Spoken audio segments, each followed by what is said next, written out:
All right, welcome and thank you for tuning in to episode 47 on the Healthy Runner podcast as we are live within the Healthy Runner Facebook group with two very special guests of mine today to answer this question: why do I hurt when I go for a run? So today we have Dr. Jay Myerson and Dr. Jay Grimes from Partners for Rehab Excellence to help educate us all about pain and why we feel it as runners.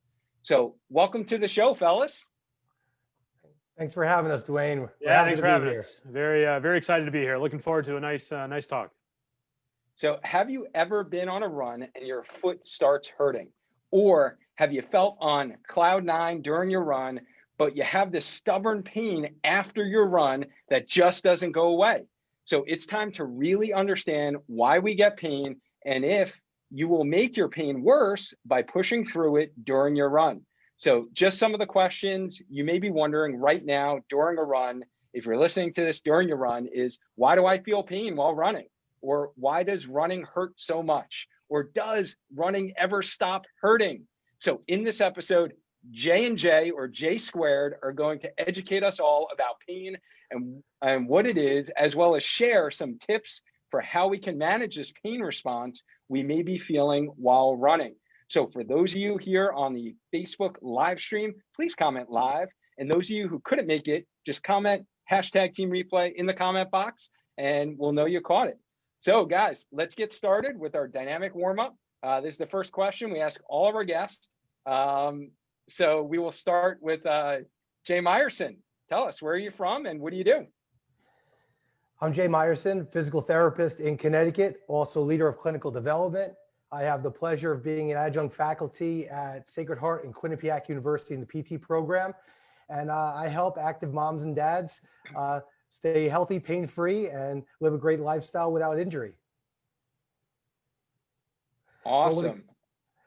But my favorite part is when it comes to runners, I myself am a couch to 5K runner, but I get to work with a lot of higher level runners and competitive athletes.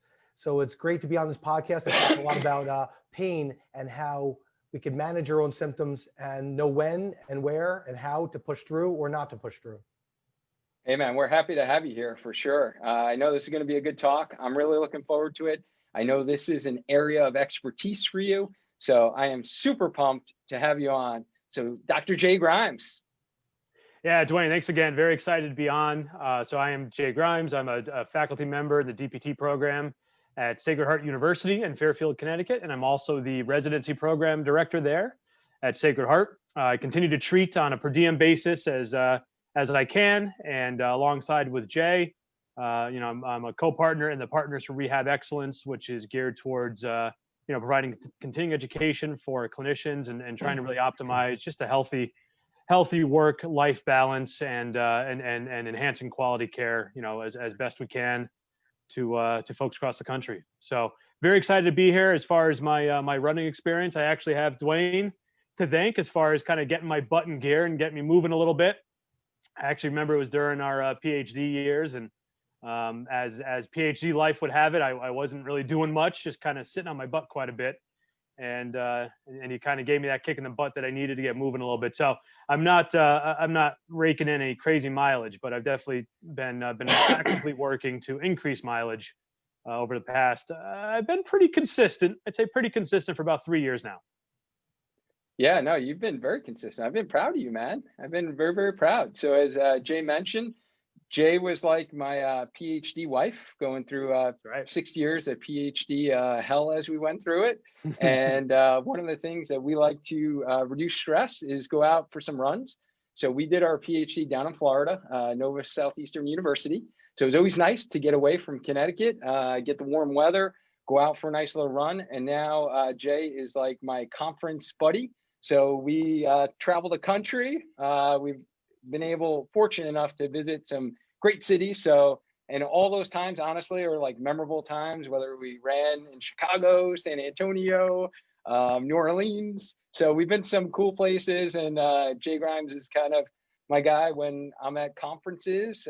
We're doing work there. We get out there for a little mental clearing run, just like many of you are doing during this difficult time of COVID.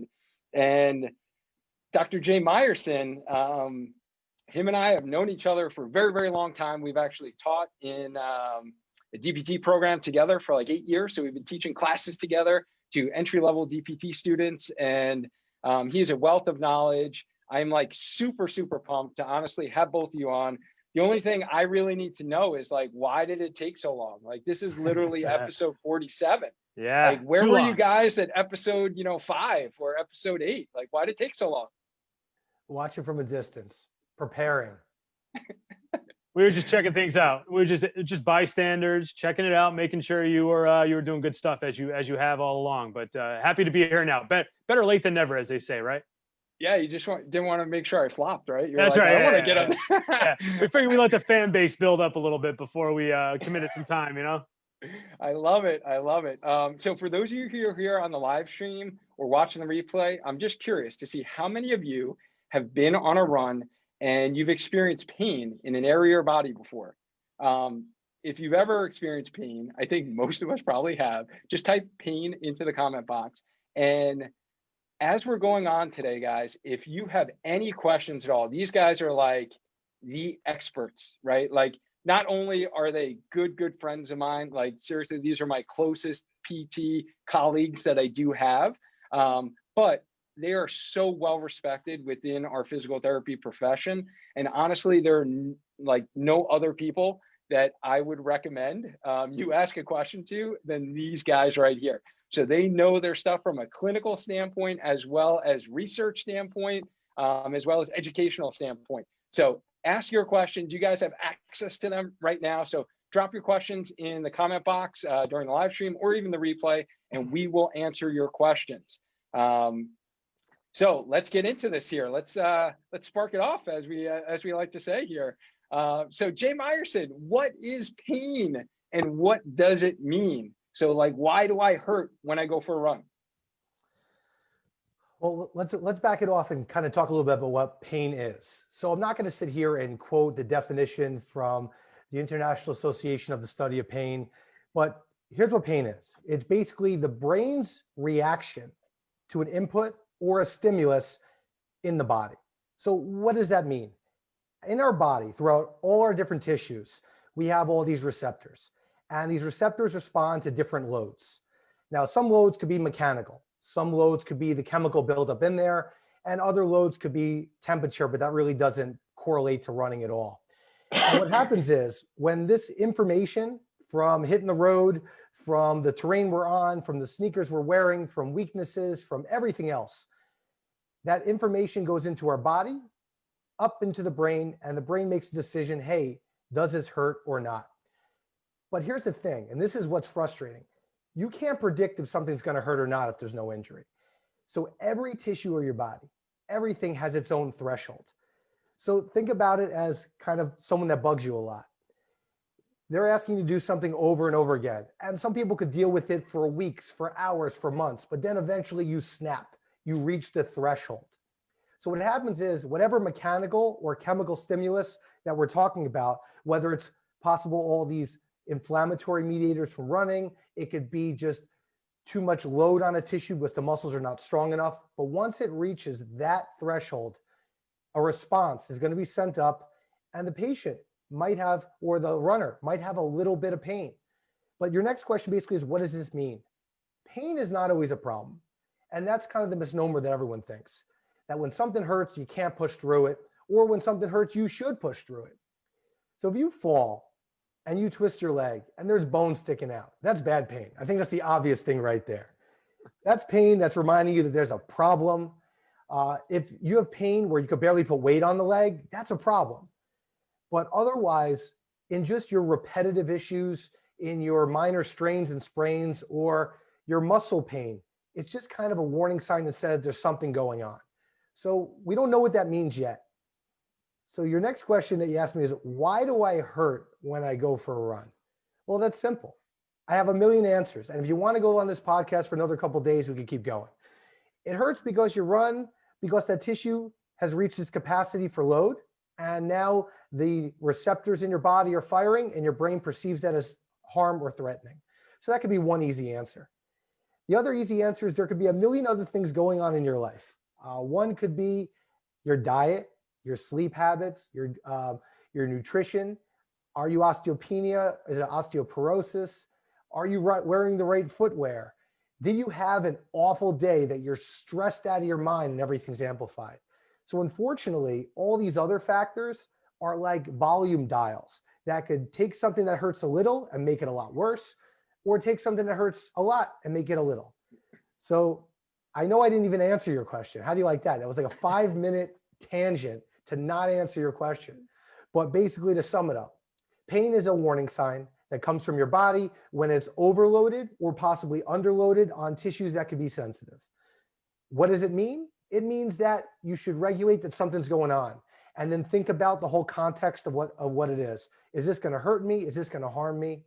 And then the next thing is, why do I hurt when I go for a run? Oh, we're going to dive into that a lot more. And I know Jay's going to take us deeper into there. Oh, thank you. No, I think that was very, very helpful. I love how you kind of set the table. And one of the things that I think you said that's very important is that it is this signal that our brains are perceiving and not necessarily related to the amount of tissue damage. So I know you guys are going to talk about that more, but I think that's an important concept for many runners out there to think about, because a lot of times, in a lot of the injured runners I see at least, you know, you have an injury and you think that tissue or that specific injury is the reason or the only reason that they're experiencing the amount of pain that they're experiencing. And then I also liked how you talked about the other factors that are involved. And I know myself, if I don't get good sleep, if I'm stressed out, like last week was like big launch week for me and I didn't get a lot of sleep. I unfortunately didn't get to go for a run for 3 days and my back was killing me. So I think that is definitely an important component that many people don't realize. And I love how that you mentioned that. So let me just give a little shout out for those that are jumping here on the live here. Kat's here on the live, Jean's here on the live. Andrea, what's going on? Thanks for joining. Rajesh, nice to see you. Eileen, thank you for joining us. Lou, my man Lou. Eileen says that she's been in pain before. Kat's been in pain before. Chrissy's been in pain before. Lou's here on the live and Donna's here. Thank you so much for joining, Donna. And Jennifer, thank you so much for joining us. So Jay Grimes. Yes, sir. So why does running hurt so much? Yes, that's a great question. And you know, you've already commented on all the people that are watching live right now that have experienced pain with running. We know that approximately 40 to 55% of runners this year will sustain an injury, right? So annually, we know that it's a big number, right? It's even if it's 35% of runners, annually that percentage or more will sustain an injury, and folks will have pain. So we know that pain with running is common. And I think if we really break it down again, because there's so much at play here, if we try to break that down, you know, we're dealing with a complex biomechanical event and task when we think about running, right? We've got motion coming from multiple joints, multiple parts of the body. We've got lots of muscles working to contribute to that motion. And especially when we're trying to go for performance, you know, we're trying to improve time or distance or anything like that. We've got a lot of things going on here. And there's a lot of repetition. There's high repetition. So when you think about a complex biomechanical task, lots of joints, lots of tissues at play, and a lot of repetition, that all kind of leads to high load. And I think Jay already alluded in that first response to, typically it's easy to think of pain as a possible indication that you've exceeded tissue capacity, right? You've overloaded tissues. So I think, you know, again, it comes down to load, and it comes down to the nature of running is duration and repetition of a pretty repetitive task, right? So, and we got a lot of tissues at play here. So I think those are key contributions. I think we also like to think, or at least consider, a variety of other factors. And a lot of the literature will talk about, you know, maybe 3 broad categories of additional factors. Those being, you know, your training factors, your biomechanical factors, and then your anatomical factors, right? And we know that especially with novice runners, the majority of running related injuries in that novice population tends to get chalked up to training errors. And I'm sure we'll talk about that a little bit more as we go through the call. And certainly I know, through your work, Dwayne, and obviously the Healthy Runner podcast and the Healthy Runner group, I think a lot of that discussion probably hinges on some of the training recommendations and approaches. So we know that's a big piece. I like to look at those training as well as biomechanical factors, the things that I think as a PT, as an exercise scientist, as a run coach, as a trainer, those things can probably be addressed and hopefully make some improvements to make tissue more resistant to load and to stress, right? Because then that's how we're going to hopefully negotiate injury and pain, is by making tissues stronger, making tissues more resilient. So I think those are key factors to consider. And then I think also we have to just think about that progressive loading, right? So pain, true pathological pain versus soreness that we typically associate as normal when we're doing an unaccustomed activity, right? We all know that if we haven't, played football with our college buddies since we were at Quinnipiac, and we go out and we try to do it next weekend, I think we all say, you know what, I'm going to be sore the next day when I get off the field at Quinnipiac and I try to get out of bed the next morning. I'm going to be pretty sore. That's normal. And again, that's just our bodies are not accustomed to that load. And I think with running, that's going to happen as we try to progress, as we try to increase mileage or increase our speed or anything else where you're trying to be progressive in that nature. You got to do it at the right dosage. And I think loading and dosage is the magic bullet. We don't have all those answers, but I think it lies somewhere in there that, we got to find that sweet spot for how we progressively dose and gradually increase to continue building tissue tolerance and resiliency. No, so excellent point. And I know this was one of the things that I really wanted to, and actually Jay Myerson and we actually took the same run coaching course together and got certified as run coaches. And wasn't that course just awesome? Because Jay and I have been treating injured runners for many years. And one of the biggest factors to most runners getting injured is kind of improper training loads, right? It's increasing speed at the same time that you're increasing mileage, or ramping up too fast and going from literally running 0 miles a week to running 20 miles a week. And that's the reason why I took the course. I know that's why Jay wanted to take the course, and just to be able to help, runners basically prevent that too far ramp up that you're talking about is of too much load. And I like how you brought up the distinction between pathological pain, like an injury, I guess, versus our bodies adapting to a new activity. So your example, throwing the football around and your shoulders really sore, or if you throw the baseball around your backyard with your kid and you haven't done it, us old, middle-aged guys now are rotator cuffs, might not be able to handle throwing a baseball that much. I know I don't remember what ball it was I was throwing. I was having to catch someone. I was like, oh my goodness, my shoulder is so sore. It's crazy. Well, I'm glad that's not only happening to me, but yeah, I think that's a key distinction, that pathological pain versus soreness due to adapting to physical stresses. And that's okay. I think all good stuff. I think, they like to use that expression, too much, too soon, too fast, right? And most of those errors can be somewhere in that realm of too much, too quickly, too soon, whatever it might be. So yeah, those are some key things to keep in mind. So Dwayne, before you call me out on it, because I know I know what's going in your head. This is where we're going. I know where you're going with this. I'll tell the 5K story. I know you prompted me before. So I'm a couch to 5K runner. I like to get out there. Running for me is just to feel good and to lose weight. I'll tell you this, every time I run, I just feel great. I lose my belly. I just have energy. It's kind of for me, but I've really kind of capped myself at 5Ks. And then, within the past 8 years working with Dwayne, he's pushing me, you got to do a 10K, you got to do a half. Shut up, Dwayne. I'm not ready yet. Hey, look, I got this strength program. I know, Dwayne, it's great. All right, I'm getting there. So I started off if I'm going to run a 5K, I want to have fun doing it. So I ran the 5K brew race. That's it. I said it, the 5K brew race. Here's what it is. You run a 5K, you end at a brew fest. It's great. You work hard, play hard. It's one of the greatest things that you could do. So that year, I just picked up and did it. And guess what? I couldn't run a 5K without stopping. I was so pissed at myself. I'm like, I could do this. Like, how could I not do this? I couldn't.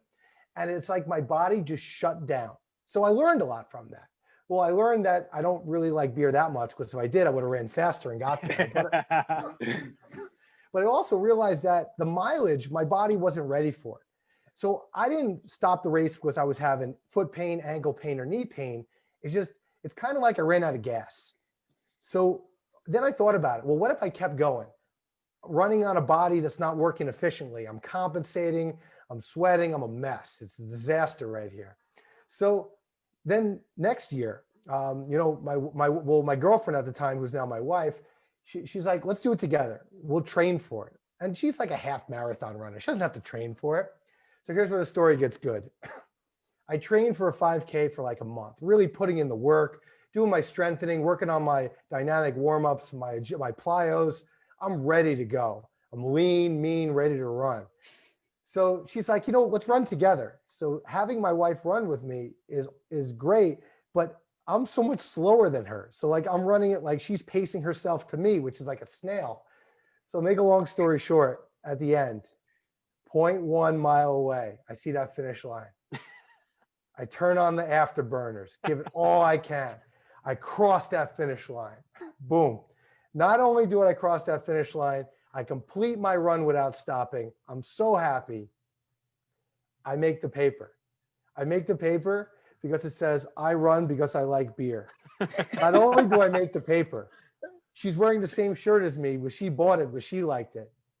The way I'm positioned in the picture, I'm blocking her out. You can't even see her.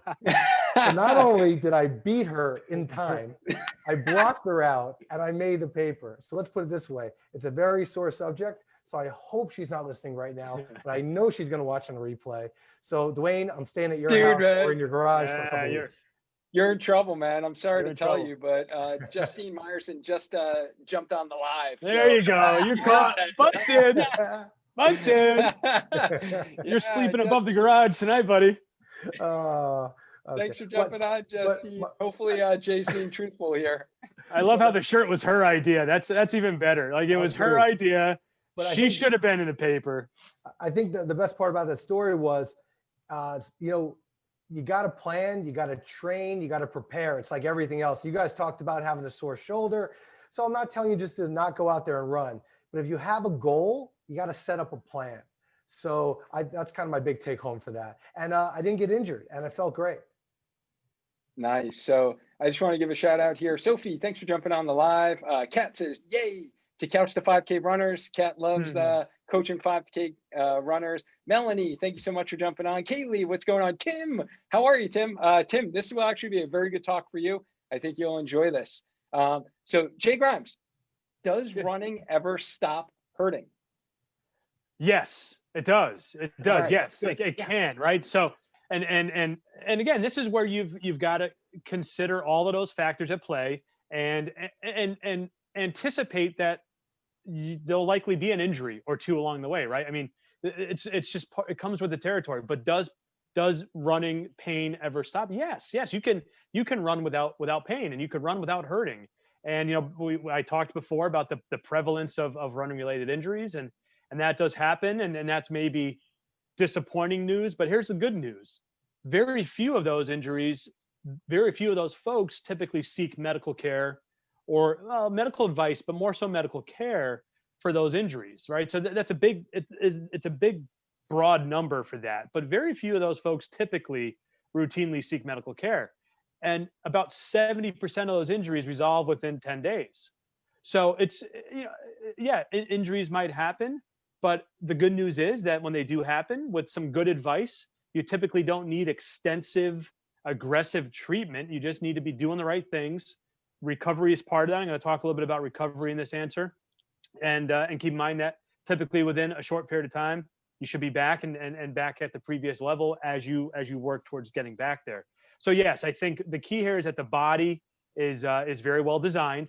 And luckily for us, the body is able to respond to the stresses that are imposed upon it, right? So again, if we go back to that load, if you're not loading, your tissues are not going to be very happy with that new stress.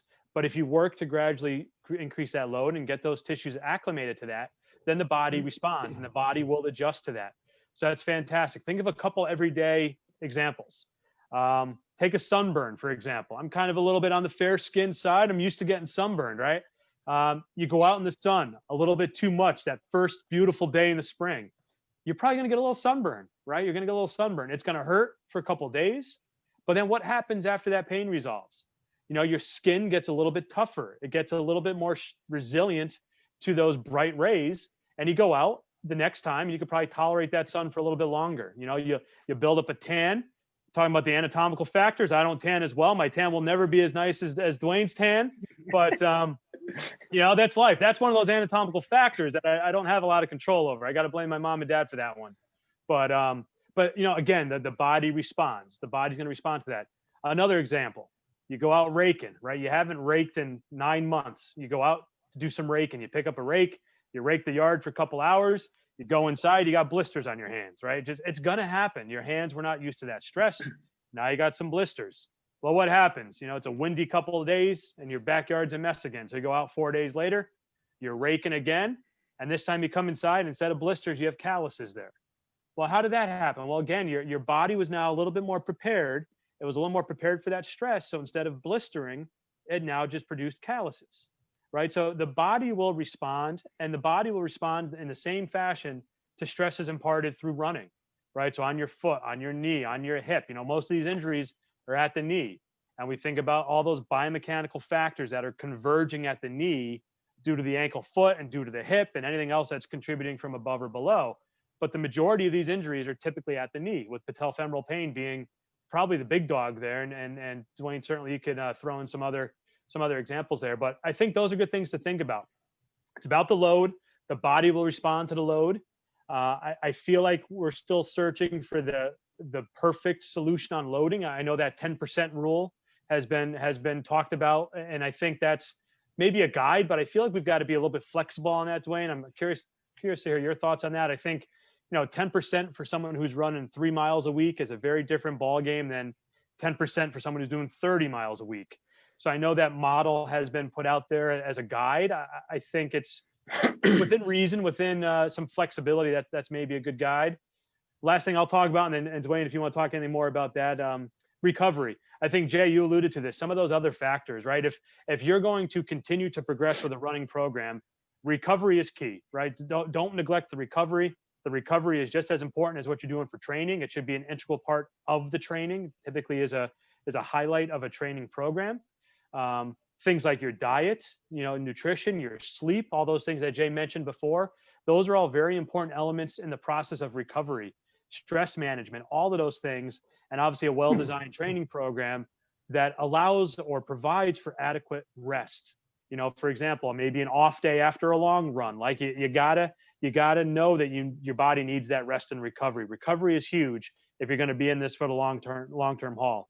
If you're just trying to go out there for that brew run, you know, do a little 5K run with your wife and just make it to that finish line, you know, you're doing that once a year, then you're all right. You're going to be all right. But if you want to do this for the long haul, you got to certainly be thinking about the recovery. Dwayne, any thoughts on that from those couple ideas? So many good thoughts. I don't even know where to begin. The recovery one, I think, is very, very important. Yeah. I like that you highlighted that. You know, there are many runners who actually started during this pandemic, run streaks. I'm not a big fan of the run streak. I'm all for things that are going to motivate you to get outside and be active. However, I am a believer that the body does need some recovery, an active recovery. So I rarely ever would recommend 7 days a week of running. Matter of fact, I had 2 runners in my clinic last week, and we had that conversation, and at least 1 day off, like you mentioned, after a long run is definitely very, very important to allow that body to recover. And it's not so much to not do something, but you need that recovery in order for your body to heal and adapt in the way that Jay talked about. And I love the callus. That was great. I love how you mentioned calluses, like in the hands or when you're working out. The only thing I ask you is, like, why didn't you just put on gloves before you went out and raced? Yeah, I feel like my hands don't work as well when they're covered in gloves. You know, it's kind of like, you know, being in the clinic with these gloves on nowadays. they just don't feel the same to me. So I usually just, I don't go with gloves, and I know I'm going to pay the price later. It's kind of like, how come I don't put on sunblock? You know, it's kind of the same idea. Well, Nice. well, Farmer Tan Jay over there, we'll have to remember that. This would be the perfect time to throw up a picture of him working in the yard. There you go. One thing that ties into recovery is pre-running. Like, what are you doing before your run? So a couple of things that I see that I deal with a lot is I wake up, I slug down my coffee, and I go for a run. Well, if you're just running maybe a mile or two, it's really not going to affect you too much depending on your training schedule. But what if you need fuel? Like, what are you eating before? What is your diet like? How many hours of sleep did you have off from that? Did you warm up or did you go cold? You know, if you're going for those long runs, are you using gel packs? How are you supplementing caloric intake for the run? So I know, Dwayne, you've definitely talked about that in many, many other podcasts, but these are all considerations. So the big overarching question is, what is pain? Why do it hurt? Will it go away? Well, yeah, if you have the right training plan, if you have the right warm up, the right cool down, then you could avoid it or lessen it or, you know, prevent it. But it's still going to happen from time to time. So if you like to run, get used to it. You're going to hurt at some point. But I hope we could use some part of this podcast to talk about the good pains, the bad pains, the scary pains, and the push throughs. Yeah, no, great point. And, you know, again, a lot of beginner runners during the pandemic, if you are feeling pain, there are ways that your body adapts. And I hope you're getting that message across from both Jay and Jay here, that your body is an amazing tool. It will adapt. And sometimes you do have to just sprinkle in the proper recovery and then allow that process to occur before just kind of throwing your hands up and saying like, well, this is too painful.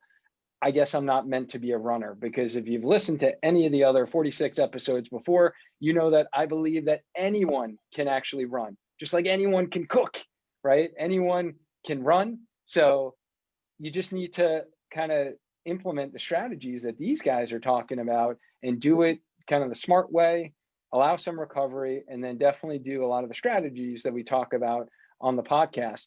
So one of the fairly common things that we see, I know Jay Grimes, you had mentioned about patellofemoral pain or kind of runner's knee and iliotibial band pain, two very, very common kind of conditions that a lot of runners get. We have in-depth podcast episodes on those topics. For those of you new to the podcast, you can just scroll and check out our in-depth live trainings on those topics.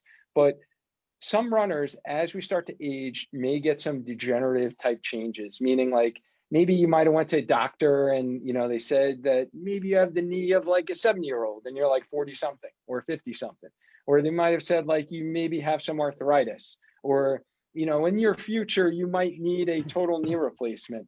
So for those runners out there, Jay Myerson, who do have some knee arthritis or degeneration, how come some of them hurt and others do not? That's a good question. I'm gonna back that up with just a blanket question, like a rhetorical question. Do runners get arthritis, or does running lead to arthritis? I think that's like the overarching question. Like, if you run, will you get arthritis? Or if you run, will you get arthritis faster, or will you get it more? So the real answer is you're going to get arthritis as you get older. I'll repeat it again. You're going to get arthritis as you get older. It's going to happen. Whether you are a recreational runner, a competitive runner, or a non-runner, you're going to have breakdown in your joints, your knees, your hips, your feet, your ankles, your spine. It's the normal aging process. So I found an article that I reference very often. It's a 2017 article from one of our bigger physical therapy journals, but I'm not going to like talk about statistics and all that. So I'll just make it simple. It's like, thank you. So I actually just emailed it to you, Dwayne. So if you want to share with the group, it's a one-page summary of an article that's created by JOSPT. It's basically the Association of Recreational and Competitive Runners with hip and knee OA. So here's where I'm going with that. They looked at runners that are recreational runners. You know, it was basically about 10 to 15 miles a week that have been doing it for up to 15 years. They also looked at another group of people that just did not run, couch potatoes, And then they looked at competitive runners and they defined that as over 59 miles a week. And this is the outcome that I like to really hone in on. If you didn't run, if you're just a sedentary person, 10% chance of having osteoarthritis. If you're a recreational runner, 3.5% chance. So just being a recreational runner, you're going to have less of a chance of having breakdown in your knees and hips than someone that sits on the couch. So I don't know what's more motivation to prevent arthritis than that. Now, even better, so the competitive runner. I know our big runners out there, our marathon runners, even our half marathons, our ultra marathon runners. Well, what about you? Well, the answer is you're going to get arthritis too, but your number is still less than the couch potato. So actually, it's about the same as the couch potato. So the idea is that if you're a competitive runner running 59 or more miles a week, you're going to have some breakdown. If you're a non-runner, you're going to have some breakdown in your knees. And if you're a recreational runner, you're going to have the least amount of breakdown. So what can lead to further arthritis? Well, I talked about mileage, how much mileage you're putting in. But the other thing is repetitive trauma. So if you have some underlying weakness in certain aspects of your body, and if you have some underlying tightness in other aspects, and the mechanics of your running are not as fluid and you're pushing through pain, there's a good chance that all this microtrauma, meaning repetitive stress, can be a precursor to all these mini injuries that can lead to arthritis sooner. So there's not a million research studies on this. But again, if you're having a little bit of trauma to your knee where you're hurting and you have to back off for a couple of weeks, and then it keeps happening over and over again, it can lead to some breakdown of the underlying bone, the cartilage, which could lead to arthritis. But what is one of the best treatments we have? It's basically strength training. Strength training and incorporating a proper flexibility, proper warm up and cool down is one of the best things to do to manage arthritis. Keyword is manage, because most people have it anyway. You don't start running and say, hey doc, I need an x-ray, an MRI, and a CAT scan of my whole body. I want you to tell me everything that's wrong with me, and then I'll make a decision if I'm going to run to the mailbox. No, you don't do that. You run, and then when something hurts, you kind of say, well, what is this? Should I go see my doctor? Should I see a physical therapist? Should I see a chiropractor? And then they take an image, and that image, they take that image, they correlate the findings to your exam and see, does it matter? But the idea is that some of the best treatments for prolonging your running career and keeping you out on the road or on a treadmill or wherever you like to run or on the sand is basically strength training, mobility training, and that. So to put a kind of a cherry on top of that answer of do runners get arthritis? The answer is yes. So does walkers. So does couch potatoes. So do people that eat ice cream.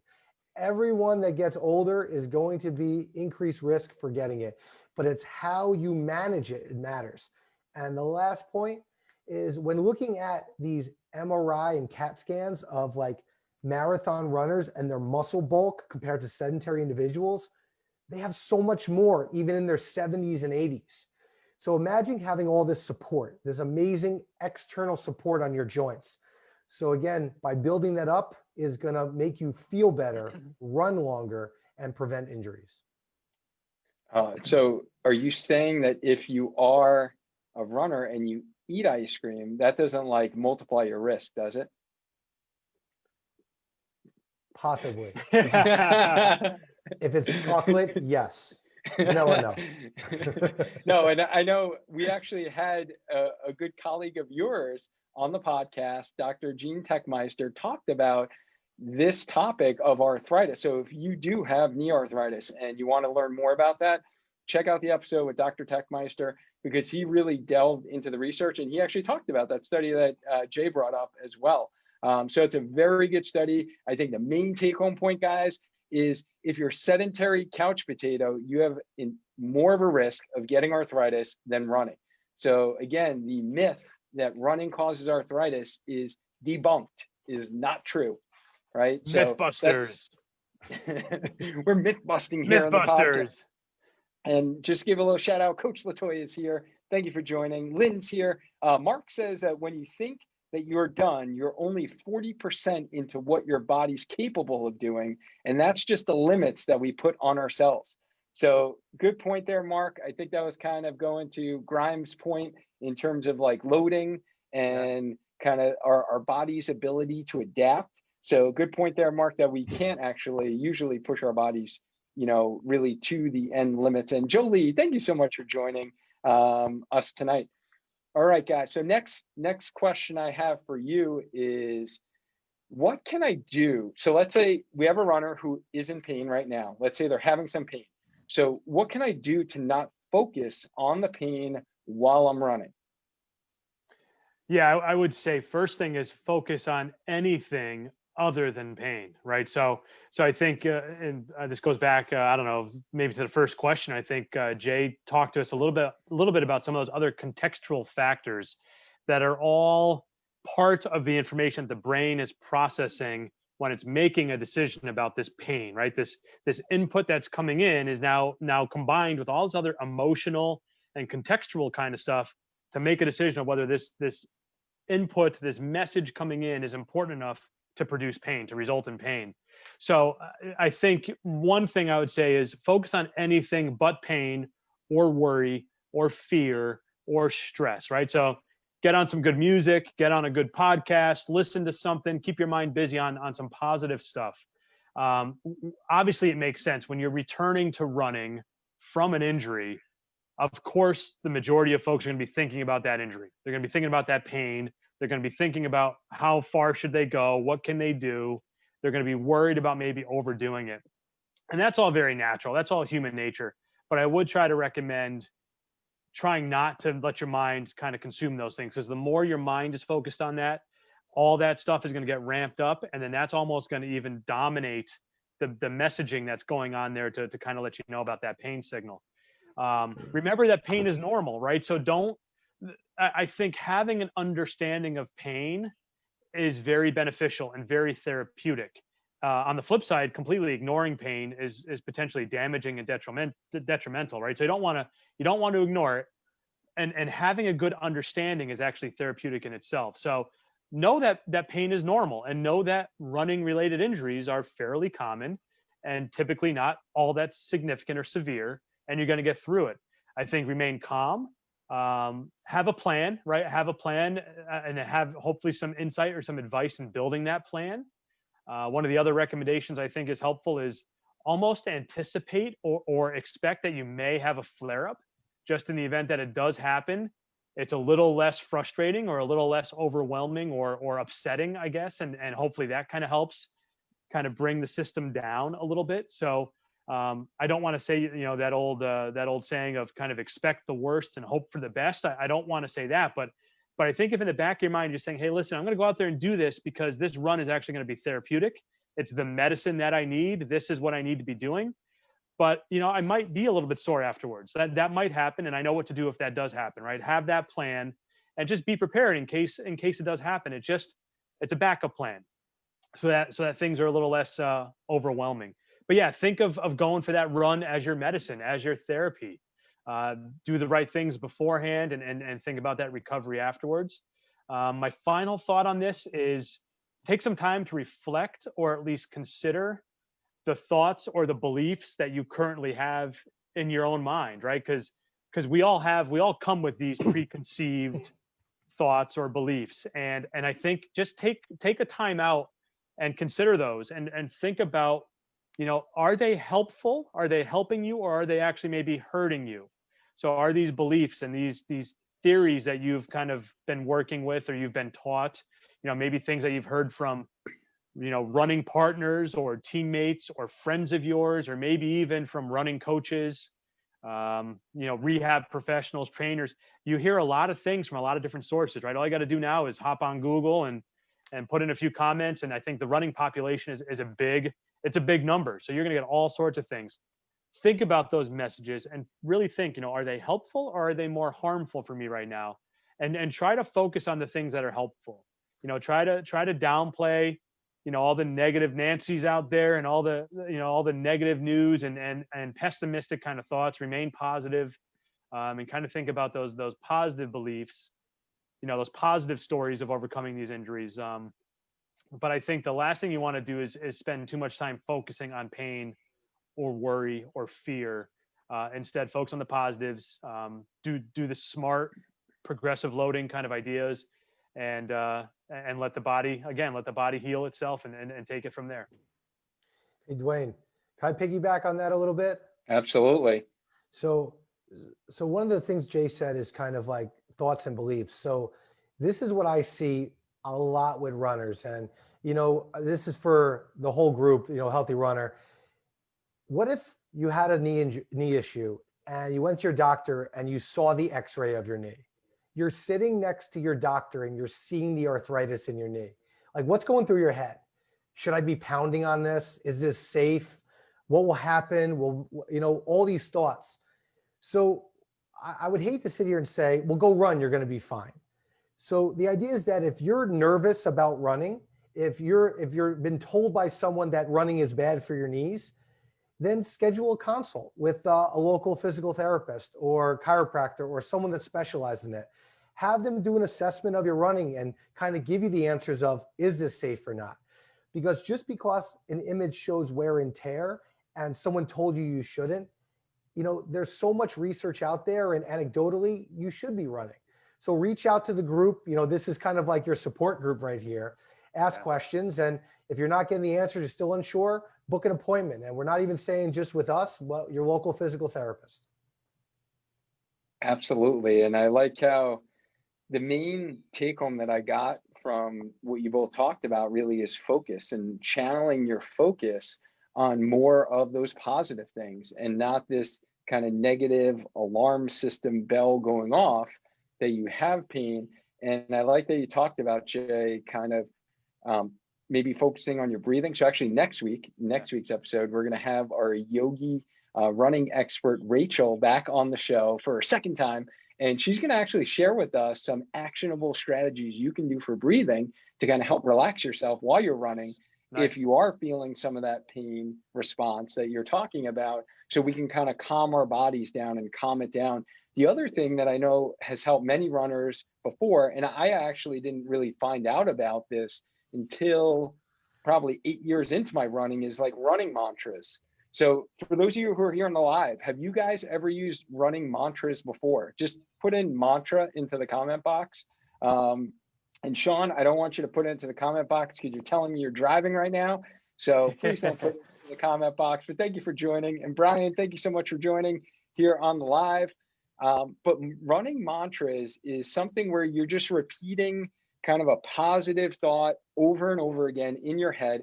So if you guys have ever been to like the end of your race, so let's say you are Jay Myerson and you're coming at the last 0.1 miles of your 5K. He's like this though. Thinking about that beer waiting for you at the finish line, right? And you're like, will my legs get me there, right? Or for me, it's like the last 2 miles of a half marathon where I'm just like I know my boy Lou is on here. Lou, we did a virtual half marathon, the Hartford half marathon this fall. And Lou was he was my man. He was like pacing me. And I had in my head, I was going to repeat something. It's usually like profanity or like, come on, Dwayne, you can do this, right? So once I heard about this mantra thing, I was like, all right, why don't I just practice what I preach? I always say it all the time, stay active, stay healthy, and just keep running. So now that's my mantra. So when times are getting tough during a race, that's what I just keep repeating in my head, which distracts me from any negative thoughts that I have that either I'm going to fatigue out, I'm going to bonk, I don't have enough fluids in me, I didn't do the proper nutrition before this race, or I didn't get enough rest, the day before, right? So all those negative thoughts that we can feel as runners, that's completely normal, right? And having those kind of positive mantras can also be helpful to channel your focus from you concentrating that your knee is hurting, or from you concentrating that your muscles are getting fatigued and they're starting to burn. And you're like, will my muscles keep going? Can I keep my legs moving? So I like that you brought that up. I think channeling our focus away from pain is most important. Yeah, so now, and I think great thoughts on the breathing and the running mantras as well. Yeah, well, you just need to have those positive thoughts in there. Yeah, so I know Tim says that he does mantras. By the way, Tim, thank you so much for your review. I did see that yesterday on Google, so thank you so much. I appreciate all your kind words, and I love to see that you are back to running without that hamstring pain. So Latoya does mantras as well, and Lou says mantras. So guys, next question I have for you is, why do some runners with weak muscles, specifically in the hip area, have knee pain and others don't? So this kind of goes back to the word like threshold and sensitivity. So everyone's nervous system, everyone's body, everyone's tissue could only tolerate a certain amount of load before it reaches that response, and they get that, the message goes into the brain and they get that signal saying, ouch. So many things can lead to that. Injury can make something a little bit more sensitive. Their diet can make it a little bit more sensitive. The weather can make it a little bit more sensitive. And weakness of the hips, everything else. So again, the obvious biomechanical answer is when you have some weakness in your hips, it changes loading patterns. So tissues of your lower leg, I don't want to just say knee because we're thinking knee, but it could be even the hip, knee, ankle, foot, or even great toe can take more load. And each tissue in our body can only tolerate so much before it's enough response and then you to go, ouch. So it doesn't always make sense because you have some people running around that look like a big old sloppy wet noodle, that they're all over the place and they don't hurt. And then you have people that are like well-oiled machines that are putting in like all this work and they just have a little weakness in their hips and they're having some severe knee pain. So it doesn't always correlate, but it always goes down to basically tissue sensitivity and how much it could hold. And that leads us to the best way to treat. If a tissue is sensitive, make it less sensitive. And some of the best ways of doing it is loading that tissue. So running is one way of loading it, but if running really hurts, then that might not be the best way to strengthen it. So what are some ways we could do it? How about some single leg balance? How about doing some open chain strengthening, even closed chain strengthening, but maybe decreasing the amount on it? So the idea is, like Jay said, build calluses, make things stronger, make them less sensitive, and general strengthening is the way to go. With that, we really didn't talk about good pain or bad pain. Like, I don't think we really touched upon that yet. So a couple pains just in general are your vague ache, your runners with the vague ache. So that usually is a good pain that you could kind of push through. But the caveat with that is how long does it last and how long does it take for it to occur? So for example, if you're running 10 feet and it kicks in right away, and then after you run, it stays for a day and a half, that's not good. That's not a good ache to push through. So if you're running and let's say you're putting in 5 miles, and then toward the end, it starts to ache a little bit, but then when you're done and an hour or two later, it settles, that's a good pain. The other pains that you could have is like that burning pain. Most of the time when it's burning pain, suck it up, push through, green light, see what you could handle. Some other pains are sharp. Sharp usually never is a good pain, but the idea is it sharp every step, every stride, or is it just every once in a while I get a little bit of a reminder sharp pain that comes out to me and then it goes away? So if it's constantly every step or every part of your stride, then I would say you might want to back off and kind of see, maybe is it cut down the mileage, decrease your speed. I really try to make sure I keep my runners on the road. I don't like to say don't run. It's more of how do we modify our scale? I know, Dwayne, you love to hear that. I really believe that. You know, Yes. telling a runner to go on a bike, what is that? Telling a runner to go swim, we kidded around before. You know, what's that? But it's more of kind of scaling back. So a couple of things for you to think about as all you healthy runners out there is, how long does it take to hurt? How much does it hurt? And how long does it take to settle? And I guess my guideline to you is if you can get through at least 3/4 of your run and then it begins to bother you a little bit, and I would say moderate intensity, that's something that you might want to think about how long it takes to recover. If you recover quickly within a few hours, good. But if it lingers to the next day, if it lingers to another day, you're definitely overdoing it. If you're having trouble coming up with your own traffic light guide of red meaning stop, yellow meaning modify, and green meaning push through, that's why there's medical professionals out there, and we can help coach you and guide you with that. But again, always ask yourself that question. How long does it take for it to stir up, and how long does it take for it to settle down? No, that's such a great point, because that is the benefit, guys, of really working with someone who can help you in that decision-making process. So what Jay is really referring to is, that iliotibial band pain that you get on the outside part of your knee when you're going up hills. It may be sharp for an instant, and you might feel it throughout your run, but it does go away.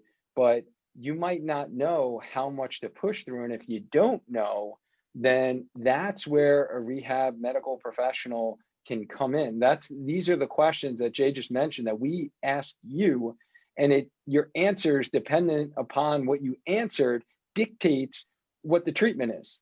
So in order for you to actually get rid of your pain, there is no cookie cutter approach, unfortunately.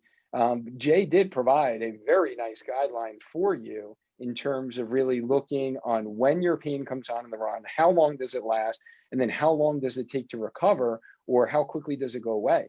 And that's how we dictate, all of us who work with our runners, on what the next steps are. Do we continue with the plan that you're on? Do we scale back your running a little bit? Or do we actually progress to the next level? As Jay Grimes was talking about before, if we're going to build up 10%, do I say, you know what, that pain I'm okay with that pain. That's normal changes for your body to adapt to us, building your long run to 9 miles when last week you did 8 miles. So those are the questions that we ask, or even working with, honestly, a good run coach will be able to determine. And that's really the value you get in working with someone that can coach you through a lot of that. So thank you so much for clarifying that, Jay. That was helpful. That was very helpful. Awesome. Anything to add to that, Grimes? No, I would just kind of reiterate, I think, that point on how quickly or how hard it is for those symptoms to go away or to return to baseline. I think majority of folks focus on the onset, and sometimes they're either pissed off or they're frustrated, or at that point they're done. So they kind of stop paying attention to that other part of it, like how quickly does it go away or back to baseline, and with how much effort, right? Like, did you have to do a lot? Like, do you have to sit there and like commit to, stretches or exercises or icing or anti-inflammatories? Or, hey, if you just kind of go about your normal daily activities, does this kind of quickly just escape, And so I think a lot of us just focus on that. Well, I was only 2 miles into my run and it came on, or I'm only 20 minutes in and it comes on. But it is very important, and it's very informative as far as management to know about that second piece of it. How quickly does it go away, and with how much effort? I think that's a key. I think some of this gets into the question of, again, like, when do we push through the pain, and when should we just kind of do something about it, modify the plan or whatever else. I think Jay hit a lot of key points there. I think it's important to just emphasize that it doesn't need to be pain-free necessarily. Like, I think a lot of times folks coming back from injury think, that, they've been told or they believe that run's got to be pain-free, completely pain-free. Sometimes that just isn't going to happen quickly enough. So I don't think it has to be pain-free, but I think it's got to be a low-level pain that does not linger very long, right? A lot of people look in that first 48 hours, but I agree with Jay's point that if it's still there, or still worse, a day and a half later, that's a big chunk of time, right? So I think certainly pay attention to what happens in that, hour to 48 hours afterwards. Think about how some of these injuries kind of feel better once you get moving, right? Like, I'm convinced I have something going on in my knee that with a little bit of experience, I think could be like a meniscal injury. And I'm like cutting my grass, and my yard is a little bit unlevel, and my knee hurts. And I'm like, yeah, you know what? I'm not going to be able to go for that run. That's just me looking for an easy excuse to not get on the road and go for the run, right? I just cut my grass and now my knee hurts. I'm not going for my run. Honestly, I go for the run and my knee feels great. My knee feels better during the run, and then following the run, most of the time I have no pain. So I'm like, some of these things, and not all injuries, not all pains, but some of them will get better with that activity, with the running, and then hopefully better afterwards. Some of them don't. I mean, I certainly know that I've had some of those bouts of patellofemoral pain where like every heel contact, every foot contact, it's like, yeah, that knee hurts and that's that sharp pain. And let me give that some time and it'll be good. Yeah. And Well, I always just use a very simple, go ahead. I was going to say, you need to do the hip exercises that Myerson was talking about to get rid of that patellofemoral pain, you know?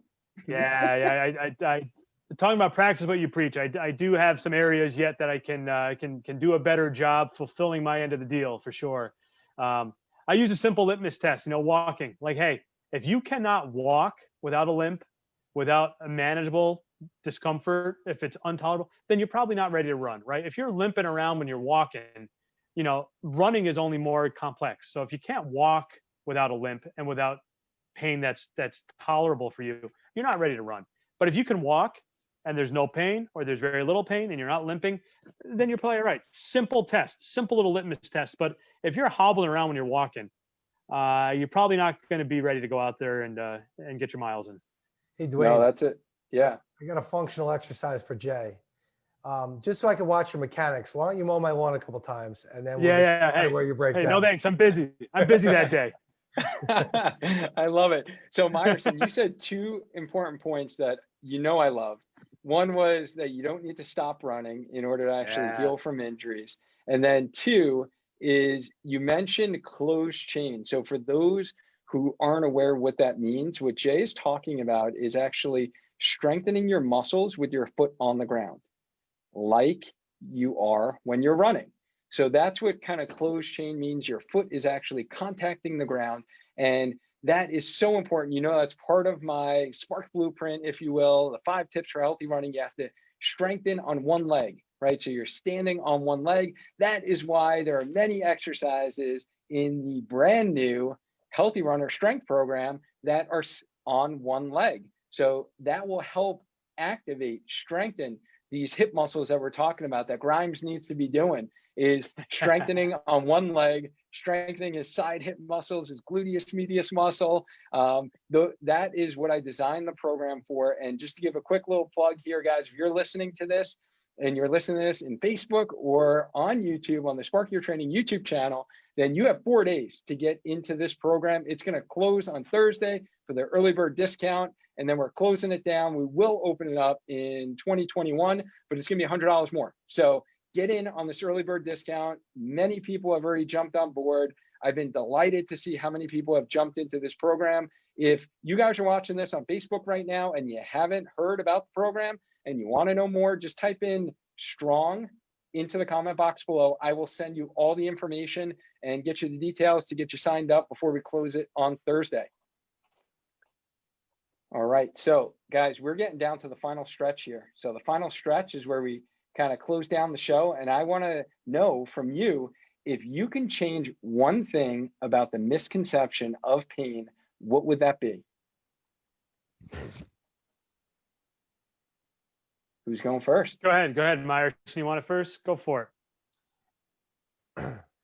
I wish there was more education out there to tell people that running is not going to lead to horrific arthritis. And if you have arthritis, it means that you shouldn't run. That's not true.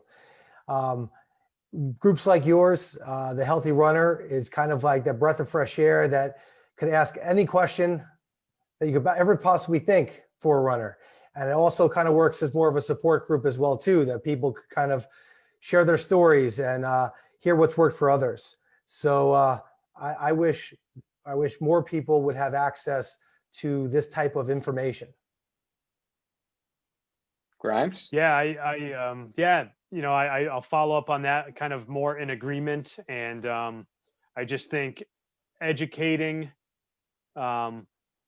society a little bit better about our current understanding of pain, trying to move away from medication management as the primary route of managing pain, and trying to utilize more of the exercise approach and just healthy lifestyle. I think we've gotten too comfortable just popping pills as a society. We've all known kind of where we ended up with opioids and the problems that have really been catapulted into society as a result of kind of too much dependence on that approach. I think education goes a long way. and comment I made before, that just a basic understanding of pain does not have to be a scientific, medical, biological, but just a basic understanding of pain. Things like it's not related to amount of tissue damage, and there's many more factors at play that goes on to this very unique and very individualized experience of pain that we all encounter. Love what you're doing. Love what you're doing for everyone, and particularly this running community. Getting good education out there that includes this understanding, or this better understanding of pain. And we don't have to be afraid of it. We don't want to ignore it, but we don't have to be afraid of it either. Nice. I love that. Don't be afraid of pain. I like how that you mentioned about popping pills, and even earlier, I know you mentioned about taking like anti-inflammatories. So I still do come into contact with runners that take ibuprofen all the time, Advil, Motrin after all their runs. That you should not be doing in the long term. So there are better strategies, there are better actionable exercises, things that you can do for your body so you don't have to take those medications. So great point there. So for those that are just jumping on here, first off, Steve, I will definitely get you the information for the Healthy Runner Strength Program. Awesome. Thank you for joining us tonight. And in this episode, if you guys are just jumping on here, J Squared here dropped some great knowledge on what pain is, why do we hurt. So if you're just checking that out now, you're going to want to go back to the beginning here and really talked about that it is a perception that we feel, and it is different for everyone. And it's not the actual tissues that are damaged, whether it's, we talked about arthritis, so whether it's the cartilage that's worn away in your joint, we talked about some soft tissue injuries like iliotibial band, or if you have a tendonitis, right? So it's not those actual tissues. And then they really highlighted, I like these other factors, or we call them contextual factors. And we talked about all of that plays a role in pain, and why do some people have pain, why do others don't. And then we actually, Myerson gave a great little talk about what is good pain and what is bad pain. So when should we stop running? When should we keep going? So thank you guys so much for coming on here. I know we do have a lot of medical professionals here within our Healthy Runner community. We have a lot of physical therapists within our Healthy Runner community. So if anyone found this talk helpful, first off, guys who are here on Facebook, hit that like, hit that love button, show Jay and Jay. These are my boys. Show them some love for taking time out of their evening. So if there are any runners out there, guys, who have learned something today, they want to learn more. How can they learn more and find out all the great work that the two of you are doing with Partners for Rehab Excellence? All right, so to all you rehab professionals out there, that's the personal trainers, athletic trainers, physical therapists, chiropractors, nurse practitioners, anyone in the medical field, or if you just want to learn more, www.partners4rehab.com. We have a free course that we've been created just for you. This course is called Demystifying Chronic Conditions Through Understanding Pain. What that means is we're going to give you 3 hours of interactive PowerPoint, do-it-yourself, follow it on your own, self-paced lectures to learn more about pain, what it is, and how to treat it. The big thing about what I'm saying is it's free. We're not asking anything from you. Again, www.partners4rehab.com. Click on courses, check it out, and hopefully you could take this knowledge and bring it with your patients, clients, or even yourself. Yeah, shoot us feel free anytime, shoot us any emails with any questions you might have. You can get to us directly through the website. There's even a chat function there. If you're looking at the course, you have any questions, feel free to reach out. Jay and I are both accessible through email and available to chat if any other questions come up, and if we can help, with your understanding of pain or your management of painful conditions, and yourself as a runner or anyone else you might know. And if you're a clinician out there, I cannot speak highly enough about these gentlemen. As you heard from today, they know their stuff. And I've taught continuing education courses with them. I know they have a lot of plans in the works for you. This is kind of a beginning adventure for them. And so if you want to know more and you want to learn and grow and be a better clinician from these guys, jump on their email list. So you can find out when they are going to teach some courses in the future. Trust me, I learned something from them, every single time I talk to them. I learned stuff tonight. So again, guys, I thank you so much for coming on. I appreciate you taking your time to educate us all in our healthy runner community. Thank you, Dwayne. This is Yeah, awesome. thank you. It was a fun time. Definitely was a highlight for the evening. And like I said, I don't know why it took so long to make this happen, but we'll chalk it up to just making sure you had a good thing going, and we'll leave it at that for now. Yeah, let's try to get you back on before we get to triple digits on the podcast. Let's not wait till we get to episode 100 and something. Why don't you save 100? Save 100 for us. That'll be the centennial. That'll be nice. Nice. We'll have a big celebration together. There you go. Like it. We need some beverages though. I know Sounds good. Myerson's our craft beer guy, so hopefully he'll have something for us next time we meet on the show. Sure. Just let me check my calendar, okay? Guys, thank you so much for jumping on the Facebook Live. If you listen on the podcast or you caught the replay on the Spark Your Training YouTube channel, remember every Monday night, 8 p.m., we go live within the Healthy Runner Facebook group. So keep us in mind in your schedule so you can get your running questions answered. Next episode, we are having Rachel on the show again. As I mentioned, we're doing yoga, running. We're going to teach you some actionable breathing strategies that you can do during your runs. I know I'm going to need this one. I'm going to be listening to her tips. So thank you again, guys. Remember, stay active, stay healthy, and just keep running. Until next time.